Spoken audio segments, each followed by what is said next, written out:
Reaction obviously बहुत ज़्यादा happy है अभी तो सब अनएक्सपेक्टेड तो ऑब्वियसली थोड़ा था ही बिकॉज यू डोंट एक्सपेक्ट अचानक से 500 आउट ऑफ 500 ही बट हाँ everyone is really happy.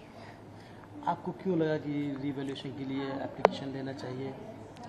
Revaluation के लिए इसलिए देना था बिकॉज इंग्लिश में बेसिकली मेरे 19 मार्क्स कट हुए थे, 81 आउट ऑफ 100 आया था एंड इंग्लिश मेरा one of the favourite subjects रहा एंड मेरा स्ट्रॉन्गेस्ट सूट भी वही था, तो ऑब्वियसली बहुत शॉकिंग था and then we decided that reval के लिए तो अप्लाई करना ही है एंड बिजनेस स्टडीज़ का भी सेम था, 5 मार्क्स वहाँ कट हुए थे तो ओवरऑल 24 मार्क्स इंक्रीज हुए, तो इसीलिए आई थिंक वो ऑब्वियस था कि वो तो करना ही है अप्लाई।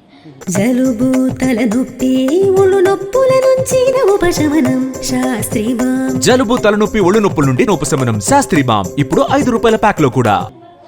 अप्लाई करने के बाद आपने सोचा था कि इतना रिमार्केबल सिक्योर कर पाएंगे? बिल्कुल जो 5% का एक गैप हो रहा है, डिस्पैरिटी हो रही थी, वो प्रूफ फील हो जाएगा?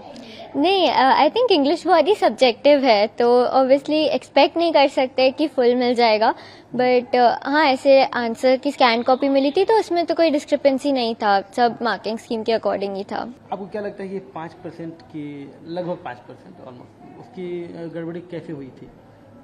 क्या प्रॉब्लम रही होगी?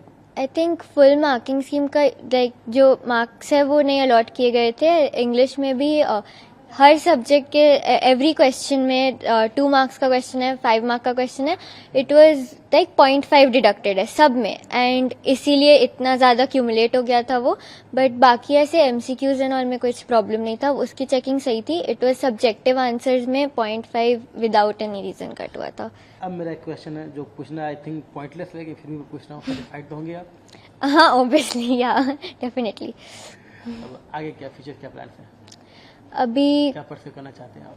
बेसिकली बिजनेस लाइन में ही मुझे रहना है, लाइक मेरा कॉमर्स था अभी, so business line finance side ही एंड अभी college decision I am still waiting, कुछ का रिजल्ट्स आने वाला है एंड उसके बाद भी डिसाइड होगा, बहुत कुछ क्लैरिटी थोड़ा ज़्यादा आएगा। ओरिजिनली कितना था आपका जब फर्स्ट रिजल्ट आया था? तो 95.2 था पहले। तो वो देख कर एकदम से शॉक लगा कि इतना कम नहीं आ सकता मेरा? हाँ मतलब बहुत ही अनएक्सपेक्टेड था, स्पेशली अगेन इंग्लिश का मार्क्स, तो इट वाज तो बिकॉज बाकी सब ऑलरेडी 3 सब्जेक्ट्स में 100 आया था तो वो तो ठीक था, बट देन इंग्लिश का मार्क्स की वजह से ऑलरेडी इतना डाउनग्रेड हो गया था परसेंटेज, तो वेरी शॉकिंग कि उतना आने के बाद भी इतना ज़्यादा डिफरेंस था। आप लोग कब पता चला कि अब आपने 500 पूरा सिक्योर किया है? अभी कल रात को ही डिजी लॉकर में आई चेक्ड, तो इसीलिए थैंक यू। पूनम जी, जब पहला रिजल्ट आया था उन्हें क्या उसने 95% सिक्योर किया था, तो क्या सोच रही थी, क्या उसके मन में चल रहा था? हैप्पी थी या थोड़ी सी नहीं, डिसअपॉइंटेड थी? वो बिल्कुल हैप्पी नहीं थी and she was not ready to settle for less, क्योंकि ऑब्वियसली मार्क्स का गैप बहुत ज़्यादा था, मोर देन एक्सपेक्टेड।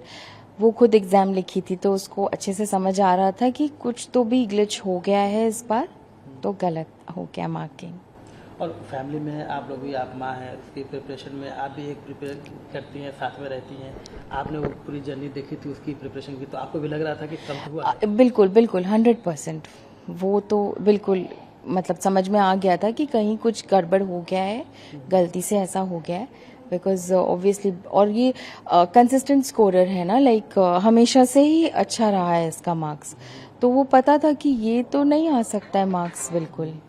हाँ, तो अब उसके बाद भी आप लोग को उम्मीद थी कि 500 आउट ऑफ 500 सिक्योर हो नहीं जाएगा? नहीं नहीं नहीं, ऐसा बिल्कुल भी एक्सपेक्टेशन नहीं था, बस था कि हाँ बढ़ जाए, एटलीस्ट बच्चा जितना मेहनत किया है उसको उतना मिल जाना चाहिए, लेकिन ऑफ कोर्स बिल्कुल ऐसा नहीं एक्सपेक्ट किए थे कि 500 पे 500 आ जाएगा। And how is the feeling now? Its top of the world. And I think she has top the state. Yes, India national topper. National topper. So feeling is next level, of course, बिल्कुल बिल्कुल। Thank you.